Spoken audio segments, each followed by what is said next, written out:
in the late 1900s, especially. Late 1900s.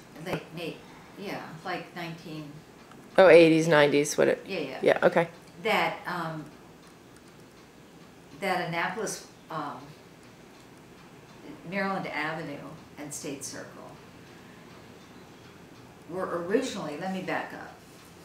Maryland Avenue and State Circle are the oldest shopping areas in the state of Maryland. Wow. The original market was on the grounds of the State House. I didn't know that. It's in that little card Yeah. I gave you too. And you are so good to me. And the post office, some of the buildings that are there now. I have a picture of Maryland Avenue when it was lined with trees that Wow. when I get to you. That's Yeah. pretty neat. I think I have that at home. But so it evolved over time. It was also the most fashionable residential street in the city, and it's where there are the signers of the two signers of the Declaration of Independence built their houses at the end of our street before you get to the Naval Academy behind the Harvard House. Right. Which is a real important thing to know about and include if you're going to be writing something about Maryland Avenue and State Circle. And it's pretty unadulterated, right? It has been modified very little, that house. It's exquisitely kept. Right. And the tour there is absolutely fascinating. Remember when we went at... No, Hammond Harwood. Right. Yeah, and the Chase Lloyd. And then there's the Chase Lloyd House, which has a really interesting history. There are women who live on the top floor, and who I didn't know that either. It was left. I don't know what the inheritable part is. The woman left it with the conditions that only women could live there. Really? Yeah. So that's amazing. So Kristen, I've told Kristen that if I end up alone in the world, she's to get me on the Get them on the top floor. I want to go. That's right. That sounds like. So it's also a very beautiful house. It's not open. It has as many hours. Now, which one is that? The Hammond Harwood is the brick one on the right-hand side. Right, and Chase Lloyd is the one with the big steps on the front, on the left-hand side, across the street a little bit before Hammond Harwood. Okay, I know where it is. Gotcha. And it's also just beautiful, lovely gardens. And then around the corner from Maryland Avenue on Prince George Street is the Pega House. Right, which is gorgeous. Which is incredible, and the gardens and everything. And so there's all kinds of fabulous things that have a long history. Right, and the Pega connected with Maryland Avenue. The Pega House wasn't their garden uncovered? Because I think when I was here in the 80s, going to the Naval Academy, dances and things, it was like a parking lot, right, or something back there. We had Carver Hall. I picture that. Carver Hall, that's interesting. Carver Hall was... The garden was uncovered when? I don't know the details about that as much as I should. Okay. I just don't. Interesting. See, this is Carver Hall, which is now the Pega House. This white building was part of the hotel.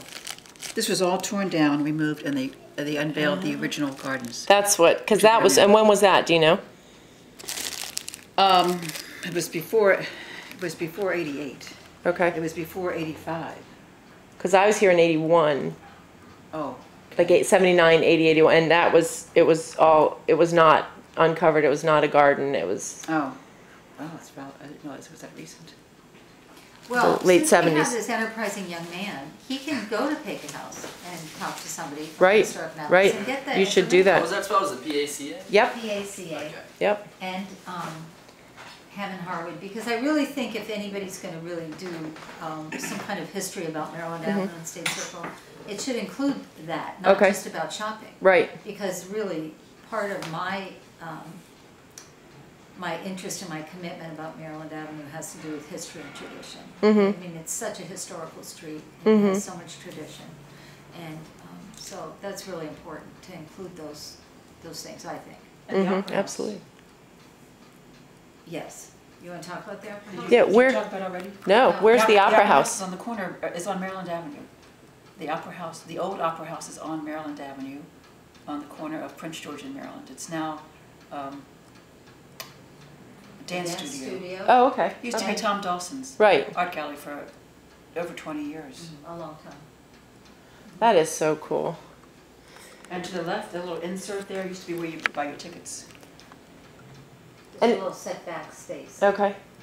The post office, is that still there too? I know that was. No. There's, Ooh. Post office used to be where, and post office and train, you get your train tickets too, didn't you, at the, at Johnson's? I don't know about that. See, I don't know as much of that history as I should actually. It doesn't say in here, it just says that in the 1800s, the Annapolis post office was on the avenue and the Opera House. So the other thing that is part of that early history is that when the Naval Academy was founded, the original entrance was at the end of Maryland Avenue. Ah, Gate 3. Now you can Oh, yeah. you can still go in what is Gate 3, but it's not now the only entrance. So we have a lot of history. Right. Is kind of the point that I'm trying to make, and more can be found out about that because as I'm talking, I realize I don't know enough of the details as I should actually. And when did you open your store there? 2002. 2002. And I had things for sale there with the previous owner, and she had personal reasons that she needed to sell the business. And this is kind of an aside, not to include anything, but she said to me, This is well, off the you should, record? huh? This is off the record, you're saying? Kind of. I mean, it's, What are you gonna it's say? silly. This is off the record? Yeah, you got that, Corey? That's fine. But I mean, it's kind of, it was fun for me. She said to me,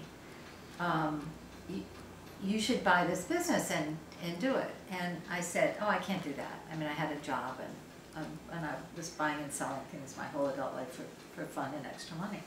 And I just love old stuff. So I said, oh, I can't do that. So I got in my car and I thought, well, I would really love to do that. I mean, I'm 50-some years old. If I don't do this, if I have a chance to When do this, will I? No, exactly. Right. Exactly that. So I went back in and said, how much money are we talking about? And I guess it's on the record, this is good. Yeah. and then I went home and Ask told my permission? husband we had to go out for dinner Yeah. and said, I have to tell you what I did today. So, and she stayed on for a long time and we worked together.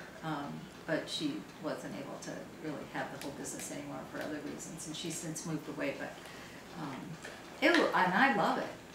It's taken a long time to sort of evolve into the way I wanted it to be, but it's a lot of fun. And how many of the antique shops have come there since you opened? There are 3 other antique shops on Maryland Avenue right now, and they've all come in the last few years. Natalie Silich has a long-standing business in Annapolis, and I don't know what year she came in. She's been there for the longest of the other 3. Uh-huh. And then Absolutely Fabulous, which is owned by Pat Glazer, came from West Annapolis.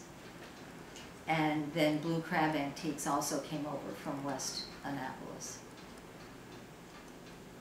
Interesting. And then you have art galleries too. We have we have fabulous art galleries. There's one on the 2nd block of Maryland Avenue called La Petite Galerie, which is owned and run by this fabulously delightful French woman. And because it's on the 2nd block, she doesn't have as much traffic, so we really like to stress to people to cross the street and go down there because it's really delightful. And she has art from all over the world.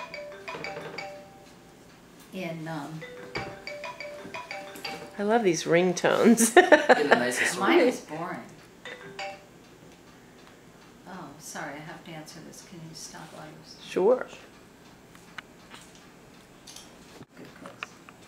It's a great skill to have, because then you're always happy. It's like you can always make yourself happy. There's always cereal. It's true. Sometimes always that makes me happy too. I know, yogurt. Yogurt, cereal, I'll tell you what makes me happy now are the frozen yogurt Scrambled eggs. places. This is like, deviled eggs.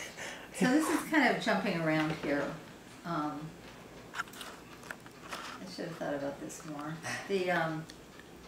The other thing I would say about galleries is that right next door to my shop is Aurora Gallery, and she has a lot of handmade, handcrafted, more contemporary jewelry and art. Oh, really?